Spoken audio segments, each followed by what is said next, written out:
अस्सलाम वालेकुम students. Welcome to the 12th lecture of discrete structure. Last lecture में हमने सेट थ्योरी का टॉपिक स्टार्ट किया था। आज उसी टॉपिक को हम आगे कंटिन्यू करेंगे। तो इससे पहले कि हम अपना टॉपिक स्टार्ट करें, आपसे एक रिक्वेस्ट है कि इस वीडियो को लाइक कर दें और इस चैनल को अगर आपने अभी तक सब्सक्राइब नहीं किया तो चैनल को सब्सक्राइब कर दें। इस लेक्चर में हम देखेंगे सेट ऑपरेशन, मतलब कौन कौन से ऑपरेशन है जो हम सेट्स के ऊपर परफॉर्म कर सकते हैं। तो सबसे पहले उसका इंट्रोडक्शन दिया हुआ है। Two or more sets can be combined in many different ways, मतलब हम दो सेट्स को आपस में मिला सकते हैं। मिलाने के डिफरेंट तरीके हो सकते हैं और ये जो डिफरेंट तरीके हैं इन्हें हम सेट ऑपरेशंस का नाम देते हैं। इसमें सबसे जो फर्स्ट ऑपरेशन है वो यूनियन का है।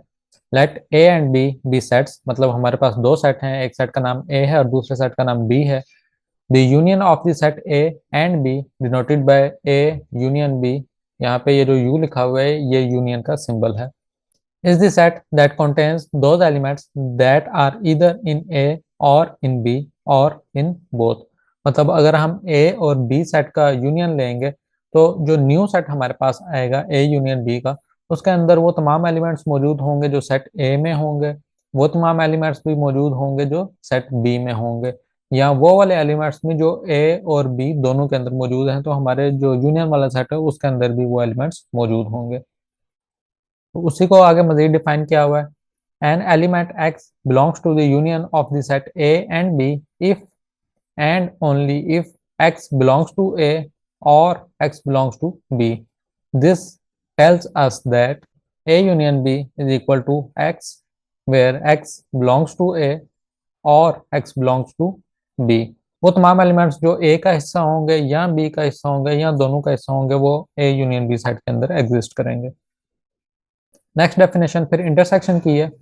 Let A and B be sets, मतलब दो सेट हैं ए और B. The intersection of set A and B denoted by A intersection B. यहाँ पे ये जो साइन है उल्टा यू आप कह सकते हैं लिखा हुआ है, ये इंटरसेक्शन का सिंबल है। Is this set containing those elements in both A and B. तो इंटरसेक्शन के अंदर वो एलिमेंट्स होते हैं जो ए और बी दोनों के अंदर मौजूद हों। An element x belongs to the intersection of set A and B if and only if x belongs to A and x belongs to B. This tells us that A intersection B is equal to x where x belongs to A and x belongs to B। तो जो union है उसके अंदर और का symbol use होता है कि वो एलिमेंट जो ए का हिस्सा है या बी का हिस्सा है वो हमारे ए यूनियन बी में आ जाते हैं। लेकिन जब हम इंटरसेक्शन की बात करते हैं तो यहाँ पे एंड वाला सिंबल यूज होता है, मतलब वो एलिमेंट जो ए का हिस्सा है और बी का हिस्सा है, मतलब दोनों सेट्स के अंदर मौजूद हैं, वो हमारे इंटरसेक्शन वाले सेट में आते हैं। आगे फिर एग्जांपल दी हुई है। यूनियन की भी एग्जांपल यहाँ पे मौजूद है और इंटरसेक्शन की भी है। पहले यूनियन की एग्जांपल है, मतलब हमारे पास दो सेट हैं, इसके अंदर एक सेट के जो एलिमेंट्स हैं वो हैं 1 3 5 और सेकंड सेट में जो एलिमेंट्स हैं वो है 1 2 3।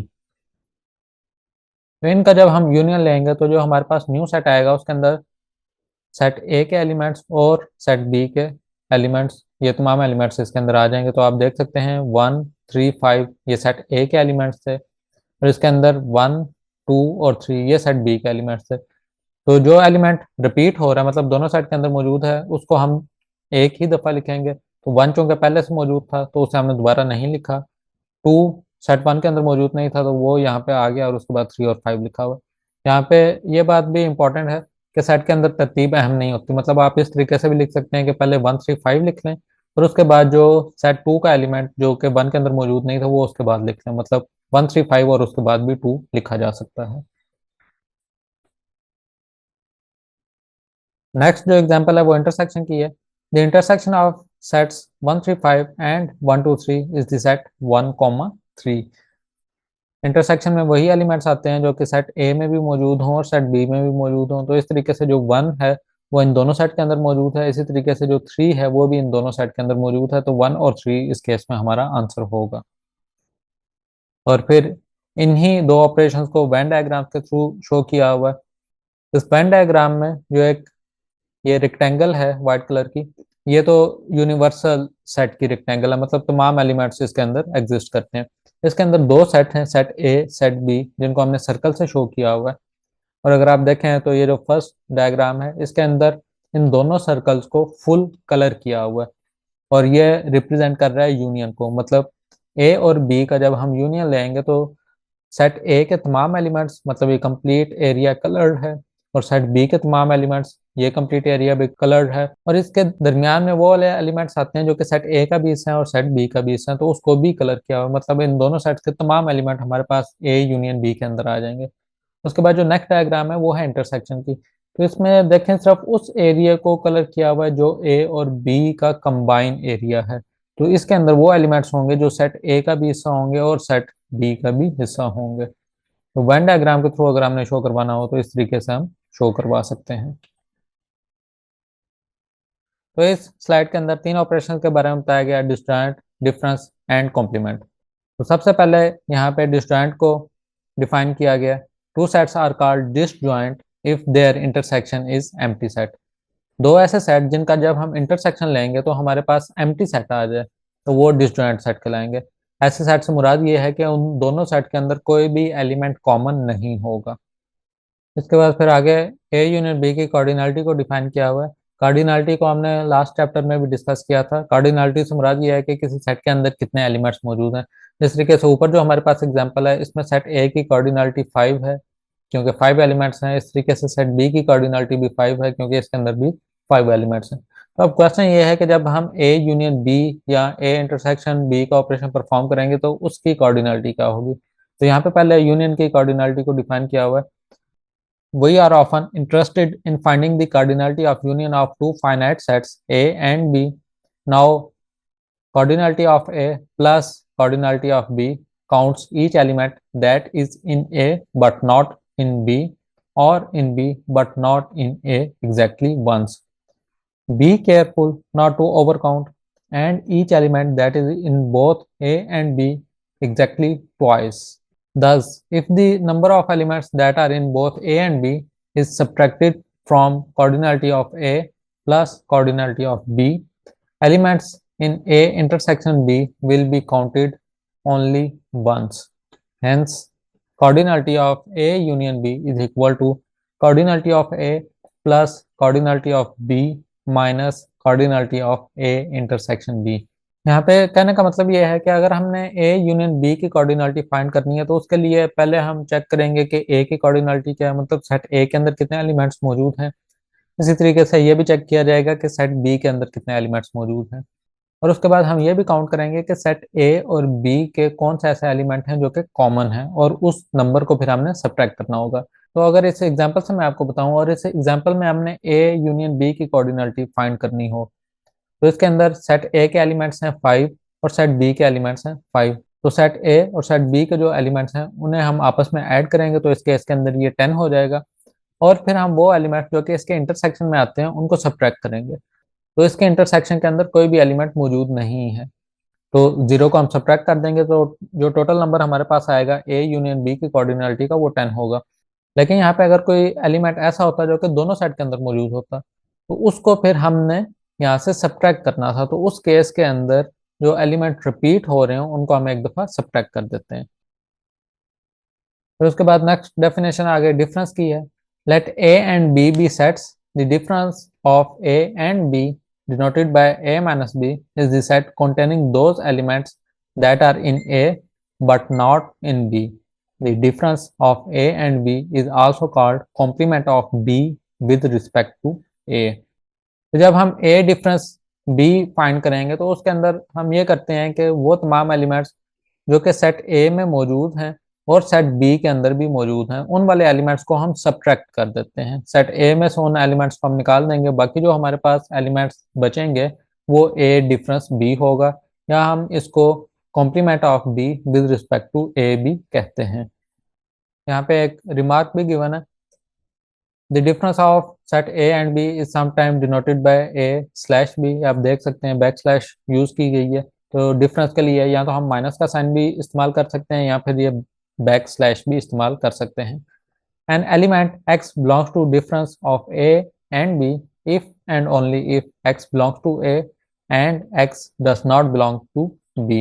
This tells us that a minus b is equal to x where x belongs to A and x does not belong to B। मतलब सेट ए के अंदर वो तमाम एलिमेंट जो कि बी का हिस्सा नहीं है वो हमारे पास डिफरेंस में आएगा। वो एलिमेंट जो कि सेट ए में भी मौजूद हैं और सेट बी के अंदर भी मौजूद हैं वो ए माइनस बी का हिस्सा नहीं होंगे। उसके बाद फिर कॉम्प्लीमेंट को डिफाइन किया हुआ। Let U be the universal set, the complement of set A denoted by A complement is the complement of A with respect to U. Therefore, the complement of set A is U minus A. मतलब अगर हमने A का complement find करना है तो universal set में से हम A के एलिमेंट्स को निकाल देंगे, बाकी जो एलिमेंट्स हमारे पास बचेंगे वो A का कॉम्प्लीमेंट कहलाएंगे। नेक्स्ट फिर कुछ सेट की आइडेंटिटीज को यहाँ पे डिफाइन किया हुआ है और आपके सामने इस वक्त एक टेबल शो हो रहा है जिसके अंदर जो इम्पोर्टेंट आइडेंटिटीज हैं सेट की वो शो की हुई हैं। This table lists the most important set identities. We will prove several of these identities here using three different methods. और इन आइडेंटिटीज को हम प्रूव करेंगे by using three different method. तीन तरीकों से हम इसको प्रूव कर सकते हैं। One way to show that two sets are equal is to show that each is a subset of other. Recall that to show that one set is a subset of second set, we can show that if an element belongs to the first set, then it must also belong to the second set. तो अगर हमने दो set को ये show करवाना है कि वो आपस में इक्वल हैं, जिस तरीके से यहाँ पे हमारे पास फर्स्ट आइडेंटिटी लॉ शो किया हुआ है A intersection U is equal to A या A union empty set is equal to A, तो उसका तरीका ये होता है कि हम कोई एलिमेंट सपोज करें जो कि ए इंटरसेक्शन यू का हिस्सा है और हम उसको शो करवाएंगे कि वही एलिमेंट ए का हिस्सा है। इस तरीके से सेकंड टाइम पे हम ये शो करवाएंगे कि कोई एलिमेंट एक्स जो कि ए से बिलोंग करता है same element A intersection you से भी बिलोंग करता है। मतलब एक दफ़ा हम ये शो करवा रहे हैं कि जो फर्स्ट सेट है वो सेकंड सेट का सबसेट है और फिर दूसरा काम हमने ये शो करवाना है कि जो सेकंड सेट है वो फर्स्ट सेट का सबसेट है। तो ये कंप्लीट टेबल इस वक्त आपके सामने शो हो रहा है जिसके अंदर तमाम आइडेंटिटीज मेंशन हैं और इससे मिलती जुलती आइडेंटिटीज ही हमने पहले बुलियन ऑपरेशन के अंदर देखी हुई हैं। तो ऑलमोस्ट सेम रूल्स और सेम लॉज का ये टेबल है।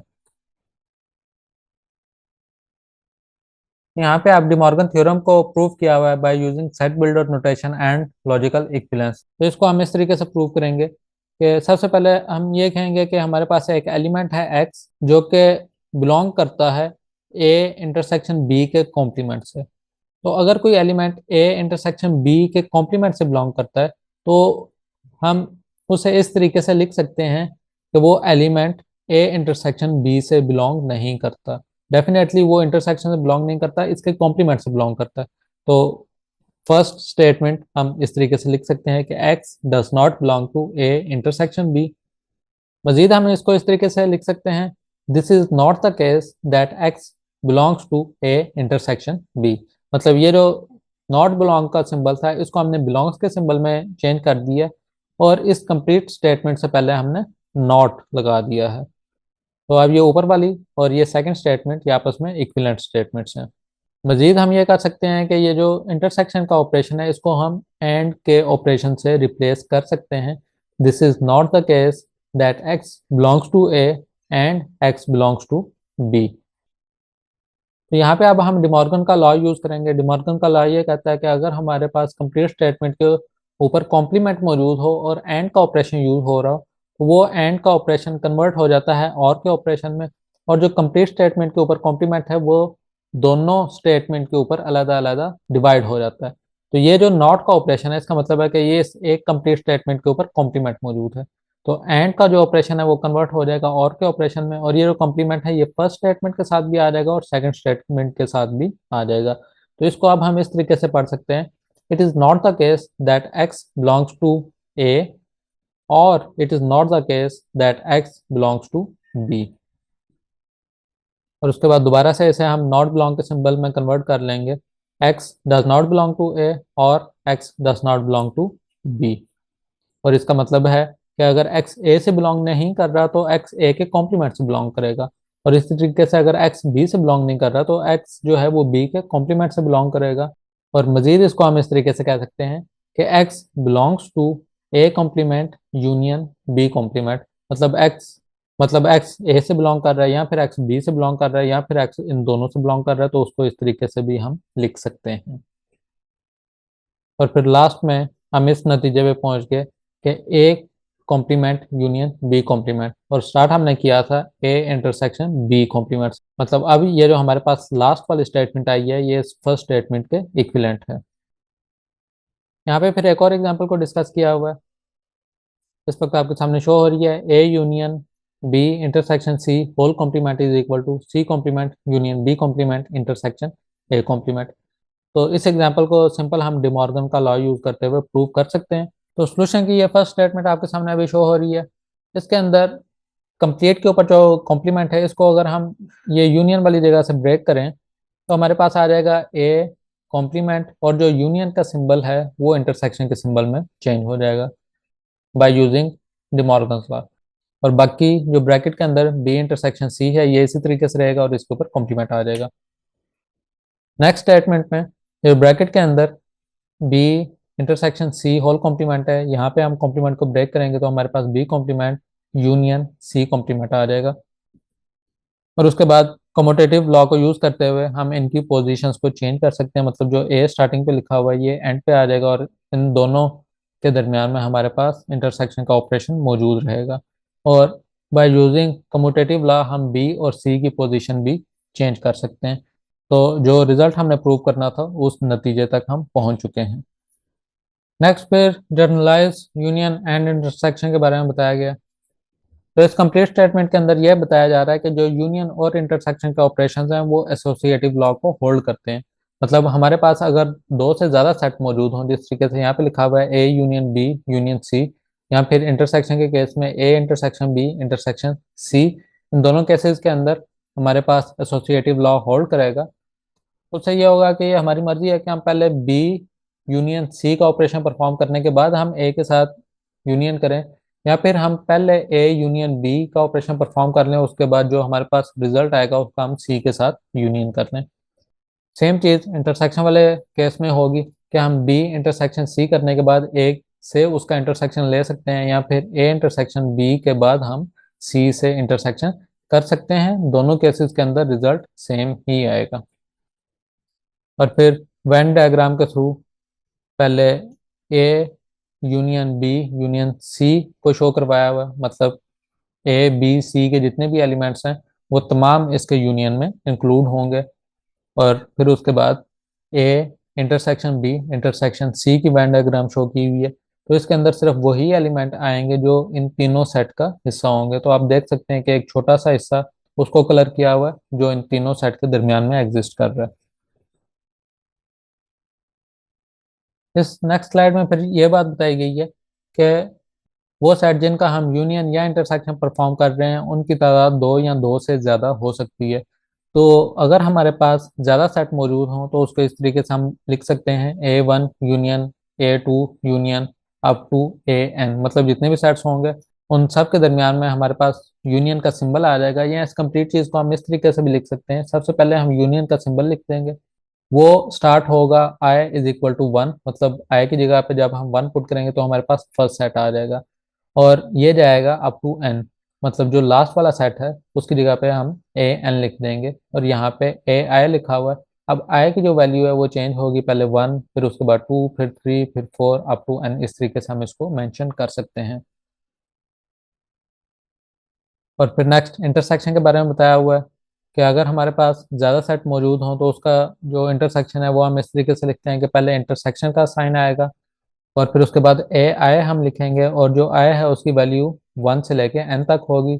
जब आई की जगह पे हम वन प्लेस करेंगे तो हमारे पास ए वन हो जाएगा, फिर उसके बाद इंटरसेक्शन का साइन, फिर उसके बाद आई की जगह पे टू होगा तो ए टू, और इसी तरीके से अप टू ए एन हम पहुंच जाएंगे। तो ऐसा केस जिसमें हमारे पास ज़्यादा सेट्स मौजूद हों तो उसके लिए ये वाली नोटेशन हम इस्तेमाल कर सकते हैं।